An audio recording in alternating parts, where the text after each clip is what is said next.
One of the things I learned really 1971 and then repeatedly is that surprises that happen in my lifetime happened to me. In many cases were for things that didn't happen in my lifetime but happened in prior lifetimes, such as in 1971 I was clerking on the floor of the New York Stock Exchange.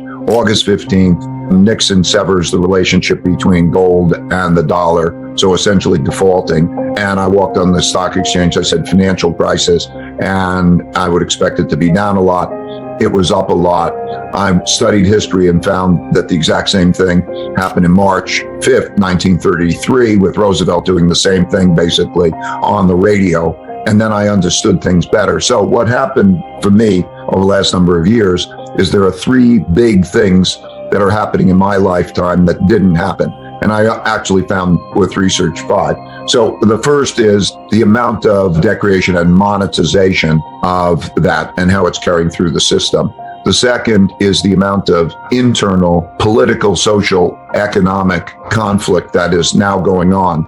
The third is the rising of a great power to challenge the existing world order and the existing world power, China, and the geopolitical, in which, when I was born in 1949, 4 years after the New World Order began in 45, and the United States, of course, was a much more dominant country then, had 80% of the world's gold, 50% of the world's economy, the monopoly on military power because of nuclear and all of that, and it's declined on a relative basis. And that led me to do research, which I needed to do the last 500 years of research to follow. I wanted to study the rise and decline of currencies, reserve currencies, and their empires. And I went back. And in doing that, I also discovered that their acts of nature actually had bigger effects than the first three of those, even with the wars, because of droughts, floods, and pandemics.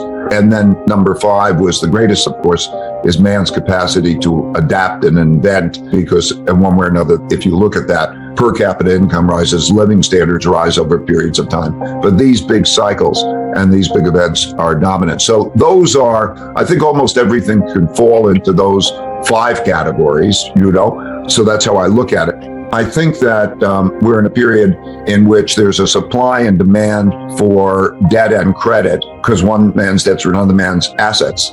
And that is making us move into a stagflation kind of environment.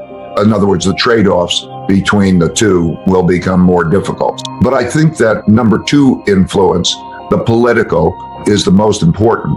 I think we have been used to being in an environment in which economics ruled. You'd have a global economy, and those who could produce items more efficiently or cheaper would get the business, and they would raise their living standards. And other places, it was a global competition largely run by economic considerations, and resources would shift that way.